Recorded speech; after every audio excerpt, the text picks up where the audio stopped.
Assalamualaikum warahmatullahi wabarakatuh. Bismillahirrahmanirrahim. Alhamdulillahirabbil alamin wa bihi nasta'inu ala umuri dunya waddin. Wassalatu wassalamu ala asyrafil mursalin sayyidina Muhammad wa ala alihi wa sahbihi ajma'in. Rabbi shrah li sadri wa yassir li amri wahlul 'uqdatam min lisani yafqahu qawli, amma ba'du. Yang terhormat dosen pengampu mata kuliah Tafsir Tarbawi IAI Al-Qadiri Jember, Bapak Fikri Farihin MPDI. Tak lupa juga segenap teman-teman seperjuangan mahasiswa-mahasiswi PIAUD 2A Prodi PIAUD. Pada kesempatan yang berbahagia ini, perkenalkan, nama saya Muhammad Ali, NIM 202109848352, akan mencoba mengulas kembali apa yang telah disampaikan oleh presentator kelompok 4 mata kuliah Tafsir Tarbawi tentang ayat-ayat Al-Quran yang menjelaskan objek pendidikan. Antara lain yaitu pertama, Al-Quran Surah An-Nisa ayat 170. A'udzubillahi minasyaitonirrajim. Bismillahirrahmanirrahim. Ya ayyuhan nasu qad ja'akum rasulu bil haqq min rabbikum fa'aminu khairan lakum wa in takfuru fa inna lillahi ma fis samawati wal ardh wa kana Allahu aliman hakima. Tafsir ayatnya, ya ayyuhan nasu, wahai manusia.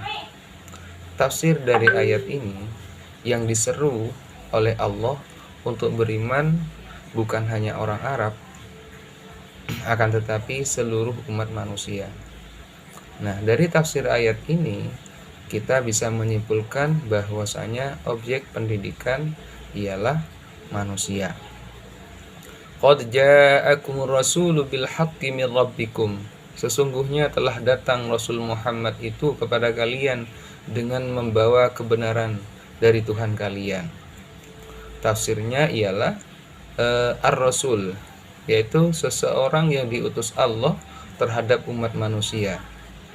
Dalam hal ini yaitu Nabi Muhammad sengaja diutus Allah untuk menyampaikan firman-Nya kepada seluruh umat manusia. Jadi objeknya dari ayat ini sangat jelas bahwasanya adalah objeknya manusia, dari objek pendidikan itu sendiri. Fa'aminu khairal lakum, maka berimanlah kalian, itulah yang lebih baik bagi kalian. Kata khairon yang memiliki arti lebih baik di sini bukan berarti kafir itu baik, sedangkan iman lebih baik. Akan tetapi kata lebih baik sini ialah baik yang tidak ada bandingannya. Jadi beriman itulah yang baik, sedangkan kafir itu tidak baik. Lafal khairon ini dibaca nasab. Di dalam ayat ini terdapat kalimat yang tersembunyi, yaitu yakunil imanu fa'aminu yakunil imanu khairan lakum. Jadi khairan ini menjadi khabar dari yakun, yang mana hukumnya dari khabar kana yakun itu adalah nasab, dibaca khairan, seperti itu. Wa in takfuru fa inna lillahi ma fis samawati wal ardh. Dan jika kalian kafir, maka kekafiran itu tidak merugikan Allah sedikit pun, karena sesungguhnya apa yang di langit dan di bumi itu adalah kepunyaan Allah. Nah, tafsirnya ialah dari ayat ini, Allah itu tidak akan merugi apabila seluruh umat manusia itu kafir. Akan tetapi yang merugi yaitu manusia itu sendiri sebagai objek.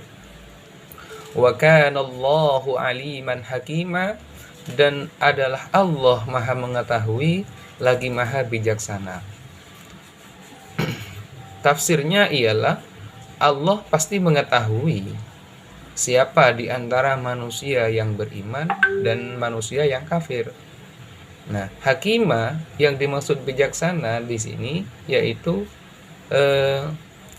diberinya pahala yang beriman oleh orang-orang yang beriman oleh Allah, dan akan disiksanya orang-orang yang kafir. Nah, di sini yang dimaksud dengan hakimah, yaitu maksud Allah itu bijaksana. Surat yang kedua yaitu Al-Quran surat At-Tahrim ayat 6. Bismillahirrahmanirrahim. Ya ayyuhalladzina amanu qu anfusakum wa ahlikum nara waquduhan nasu wal hijara 'alaiha malaikatun ghiladun shidadun la ya'sunallaha ma amarahum wa yaf'aluna ma yu'marun. Arti dan tafsir ayat ini. Ya ayyuhalladzina amanu qu anfusakum wa ahlikum nara waquduhan nasu wal hijara. Hai orang-orang yang beriman, peliharalah diri kalian dan keluarga kalian dari api neraka. Waquduhan nasu wal hijara, yang bahannya neraka itu adalah manusia dan batu. Tafsir dari ayat ini yaitu memelihara diri sendiri sebagai manusia dari api neraka ialah kita mengajarkan yang baik dan menjauhi yang buruk. Juga menjaga keluarga dari api neraka itu juga menjaga keluarga kita dari api neraka ialah dengan cara mengajari serta mendidik mereka untuk menjalankan yang baik dan menjauhi yang buruk. Karena kenapa? Bahan bakar dari api neraka itu, an-nas wal hijarah, yaitu manusia dan batu. Maka perlu kita terlebih dahulu memelihara dan menjaga keluarga sendiri. 'Alaiha ghiladun shidadun la ya'sunallaha ma amarahum wa yaf'aluna ma yu'marun. Di atasnya penjaganya malaikat-malaikat yang kasar, keras, dan tidak mendurhakai Allah terhadap apa yang diperintahnya, karena mereka selalu mengerjakan apa yang diperintahkan. Mereka di sini yaitu malaikat. Tafsirnya adalah malaikat tidak ada di dalam neraka, tetapi di atasnya neraka. Diibaratkan neraka itu sebuah lubang yang besar. Juga malaikat penjaga neraka itu memiliki sifat yang keras, kasar, serta tanpa belas kasihan. Artinya malaikat penjaga neraka itu tidak bisa dibujuk apalagi disogok. Karena malaikat itu yang menjaga neraka patuh terhadap apa yang telah Allah perintahkan kepadanya. Berikutnya ayat ketiga yaitu Al-Quran surat Asy-Syu'ara ayat 213 sampai 217. Bismillahirrahmanirrahim. Fala tad'u ma'allahi ilahan akhar fatakuna minal mu'adzabin wa anzir ashiratakal aqrabin wahfiz janahaka liman ittaba'aka minal mu'minin fa in asauka faqul inni bari'um mimma ta'malun wa tawakkal 'alal azizir rahim. Arti dan tafsir ayat ini. Fala tad'u ma'allahi ilahan akhar fatakuna minal mu'adzabin, maka janganlah kamu menyeru atau menyembah Tuhan yang selain di samping Allah, yang menyebabkan kamu termasuk orang-orang yang diazab. Nah, kamu di sini, di tafsir ini Allah memberikan peringatan agar Nabi tidak melakukan kesyirikan apapun dan menegaskan bahwasanya Nabi itu tidak mungkin berbuat syirik. Jadi kamu dalam di sini tad'u Allah, janganlah kamu menyeru Tuhan selain Allah. Jadi kamu di sini adalah Nabi Muhammad Shallallahu Alaihi Wasallam, dan tidak diperkenankan Nabi itu melakukan kesyirikan kepada Allah. Jadi di sini penegasannya sebagaimana di dalam ayat Al-Quran, Innallaha yaghfiru dzunuba jami'a illa ayyushraka bihi wa yaghfiru ma duna dzalik. Semua dosa itu diampuni oleh Allah kecuali satu yang tidak bisa diampuni, yaitu perbuatan syirik. Maka ayat ini menegaskan bahwa Nabi itu tidak mungkin berbuat syirik. Serta di ayat ini juga menegaskan bahwa apabila Nabi melakukan kesyirikan, pasti fadakuna minal mu'adzabin, Nabi Muhammad itu akan termasuk sebagian dari orang-orang yang diazab oleh Allah. Wa anzir ashiratakal aqrabin, artinya dan berilah peringatan kepada kerabat-kerabatmu yang terdekat.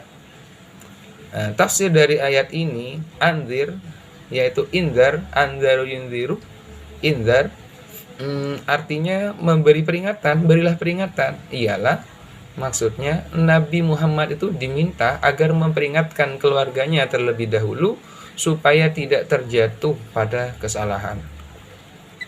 Wahfid janahaka limani taba'aka minal mu'minin, artinya dan bentangkanlah sayapmu terhadap orang-orang yang mengikutimu. Limani tabi'aka minal mu'minin, ya yang mengikuti Nabi yaitu orang-orang yang beriman. Artinya wahfid janahak di sini artinya membentangkan sayap ialah mencintai.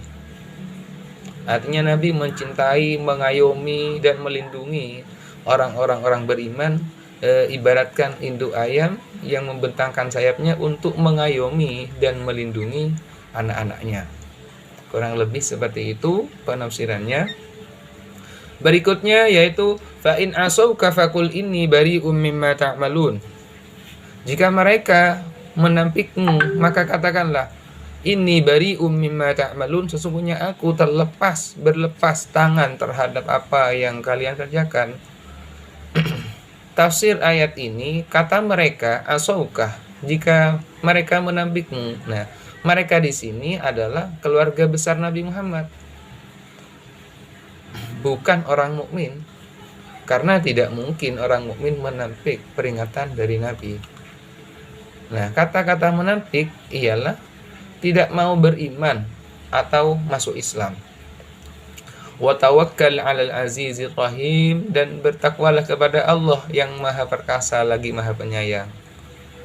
Tafsir dari tawakal ialah menyerahkan hasil pekerjaan yang telah kita perbuat kepada Allah Subhanahu wa taala, baik berhasil ataupun tidak berhasil sebuah usaha itu.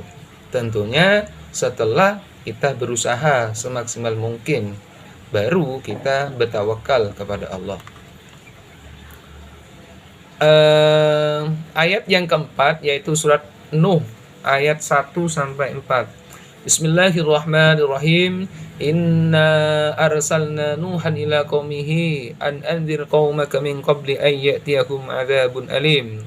Qala ya qaumi inni lakum nadhirum mubin an i'budullaha wattaquhu wa ati'un yaghfir lakum min dunubikum wa yu'akhirkum ila ajalin qarib wa yu'akhirukum ila ajalin musamma inna ajalallah idza jaa'a la yu'akhkhar law kuntum ta'lamun. Arti dan tafsir ayat ini, inna arsalna Nuhan ila qaumihi an anzir qaumaka min qabli ayatum adzabun alim. Sesungguhnya kami telah mengutus Nabi Nuh kepada kaumnya dengan memerintahkan memperingatkan kaummu sebelum datang kepada mereka azab yang pedih. Nah, tafsir ayat ini, Nabi Nuh ialah rasul pertama yang diutus oleh Allah agar memperingatkan kaumnya supaya tidak tertimpa azab yang dahsyat dari Allah. Jadi ayat ini menjelaskan tentang objek, yaitu kaum daripada Nabi Nuh itu sendiri. Qala ya qaumi inni lakum nadhirum mubin. Qala, Nabi Nuh berkata, wahai kaumku, ya qaumi, wahai kaumku, inni lakum nadhirum mubin, sesungguhnya aku adalah nadhirum mubin, pemberi peringatan yang jelas. Maksudnya Nabi Nuh itu langsung menjalankan perintah Allah serta meyakinkan bahwa tugasnya hanya mengingatkan dan memperingatkan, akan tetapi tidak memaksakan. Ani'budullaha wattaquhu wa ati'un. Ani'budullaha, sembahlah Allah, wattaquhu, bertakwalah kepadanya, wa ati'un, dan taatilah aku.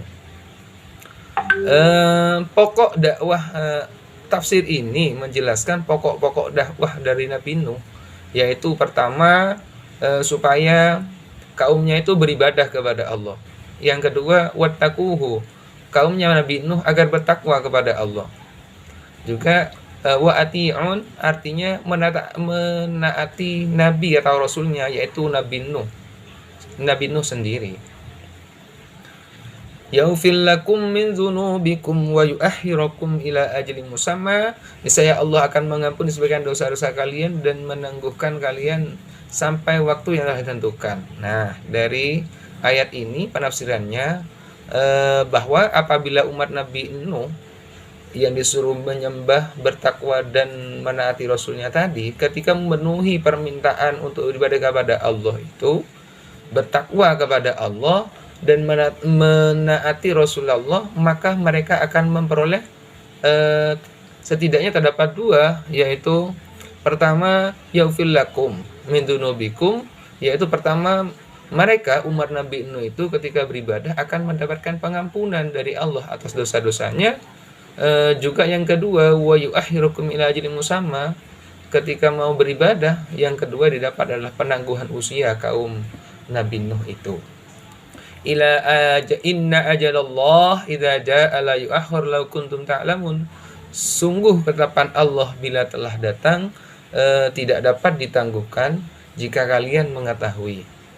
Nah, tafsir dari ayat ini sebuah kelanjutan dari Nabi Nuh itu sendiri, bahwasanya takdir itu ada dua, ajal itu ada dua, yaitu takdir mujbar atau mubrom, yaitu suatu yang pasti. Yang kedua adalah takdir muallak atau takdir ghairu mubrom, yaitu tergantung akan usahanya. Demikian yang dapat kami ulas kembali tentang hasil perkuliahan tafsir Tarbawi tentang objek pendidikan. Akhirnya, bila mana terdapat kesalahan dan kekurangan, mohon maaf yang sebesar-besarnya. Wa akhiran, assalamualaikum warahmatullahi wabarakatuh.